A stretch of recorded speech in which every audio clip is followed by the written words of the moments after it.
Imagine you're a few years old, and you regularly visit the grave of a child who bears your name. The same day of birth, the same date on the tombstone. This isn't a metaphor. This isn't the legend of the mad artist. This is the beginning of the real life of Vincent van Gogh, a man who, for most of his life, felt like someone living instead of someone else.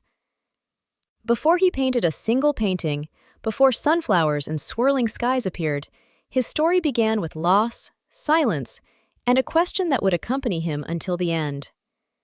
Who am I, and why am I here? Vincent van Gogh was born on March 30th, 1853, in the village of Zundert in the south of the Netherlands.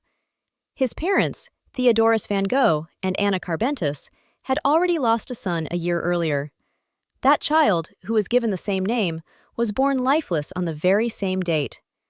As a child, he often accompanied his parents to the cemetery, visiting his deceased brother's grave. Each time, he encountered a tombstone bearing his own name, which must have been a difficult experience for such a young child and may have influenced his later sensitivity and emotional problems. The birth of his second son was uneventful and brought relief to the family.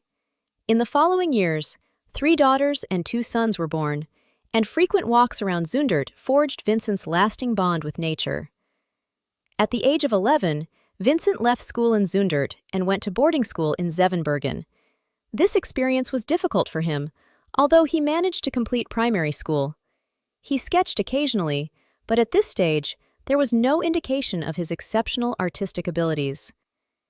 At 13, he enrolled at the Tilburg Gymnasium, where he excelled, especially in foreign languages.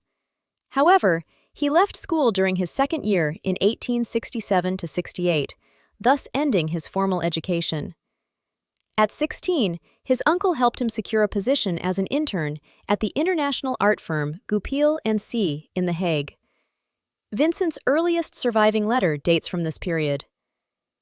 In September 1872, Vincent began a correspondence with his younger brother Theo that continued for the rest of his life. Theo joined Goupil a year later in the Brussels branch, and Vincent himself was transferred to the firm's London office in 1873. He did not discover a clear purpose in life until the age of 27, after many trials as an art dealer, teacher, and preacher. With Theo's encouragement, he finally chose the path he followed for the rest of his life. In London, Vincent regularly visited the British Museum and the National Gallery, becoming fascinated by painters of rural life like François Millet and Jules Breton, and read everything from catalogues and magazines to novels and poetry. In 1875, he moved to Paris, where his religious convictions deepened, and his letters to Theo often included Bible passages and sermon reflections. Although he remained interested in art, he began to feel disillusioned with his position within the firm. And in 1876, Goupil finally terminated his contract. After losing his job, he returned to England, working as a teacher and preacher, but these pursuits offered him neither satisfaction nor prospects. After Christmas 1876, he remained on the continent. In 1877, thanks to his uncle, he found work in a bookstore in Dordrecht. His religious fervor intensified, and his parents, concerned, agreed to let him study theology in Amsterdam. However, his lack of discipline caused him to abandon this plan after a year. Determined to serve God, he went to the Borinage, Belgium, as a lay preacher. He lived in extreme poverty among miners and their families, describing the region as bleak and exhausting. Although he earned the nickname Christ of the Coal Mines, he failed to create a lasting community, and his contract was not renewed. Around this time, he began attaching sketches to letters to Theo. Encouraged by his brother, he decided that he could also serve higher ideals through art. In October 1880, he moved to Brussels to study drawing and establish artistic contacts, remaining financially dependent on Theo. Despite his parents' lack of support, he continued his chosen path, studying, among other places, in The Hague under the tutelage of Anton Mauve. His personal and emotional experiences increasingly permeated his work. In the spring of 1881, Vincent returned to his parents in Etten and painted intensively, benefiting from the financial support of his brother Theo, who had been appointed manager of the Parisian studio of Goupil and C. A strained relationship with his family, exacerbated by his unrequited love for his cousin Guy Voss, led to a quarrel with his father and his departure for The Hague in late 1881. In The Hague, he studied painting with his cousin Anton Mauve, systematically developing his skills, particularly in perspective, watercolor, and oil painting. In early 1882, he began a relationship with Sienne Hornick, a former prostitute with a child and a pregnant mother, who became his model and companion. This relationship, disapproved by his family, ended in 1883. After their separation, Vincent moved to Drenthe and then returned to his parents in Noonan, where he focused on scenes of farmers' and workers' lives, working on The Potato Eaters. After his father's death in 1885, he left home.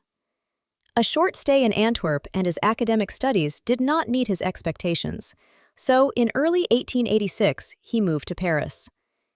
Through Theo, he entered the circle of modern artists there and gradually developed his own style, abandoning a dark palette in favor of lighter colors and short, expressive brushstrokes, visible in landscapes, city scenes, and still lifes.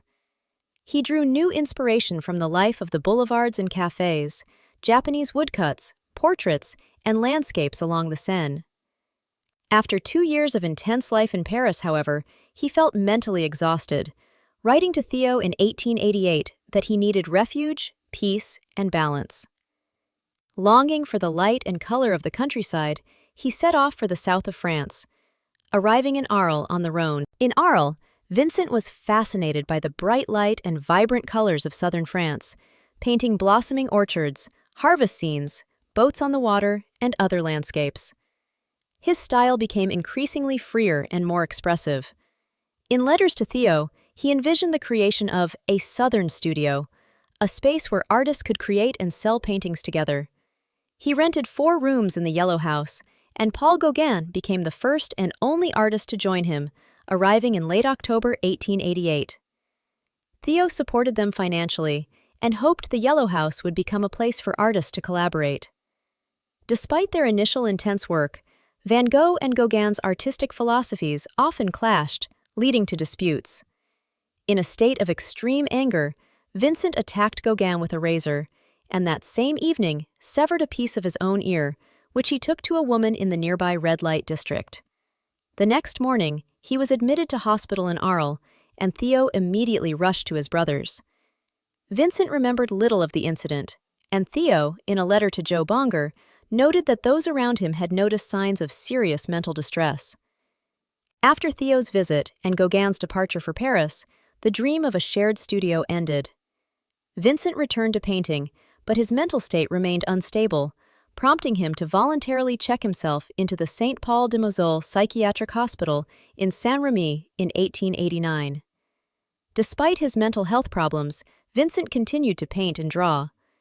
In Saint-Remy-de-Provence, he spent a year in a psychiatric hospital, creating around 150 paintings, including the famous Almond Blossom. He painted in the hospital garden and later outside the facility, using his own studio and copying works by masters such as Rembrandt and Millet. His mental state continued to fluctuate. During periods of intense turmoil, his access to paint was restricted, allowing him only to draw.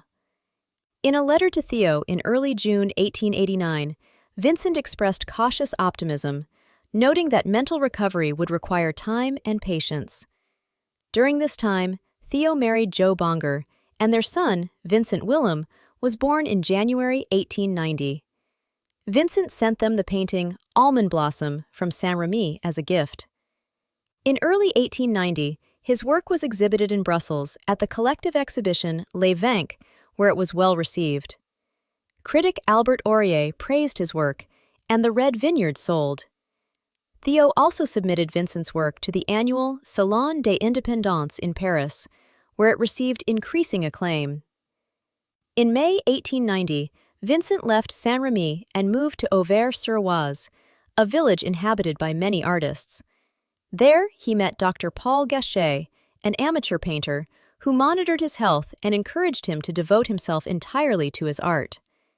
In Auvers, Vincent worked almost daily, creating intensively and painting the surrounding gardens and wheat fields, and his physical health also seemed to improve.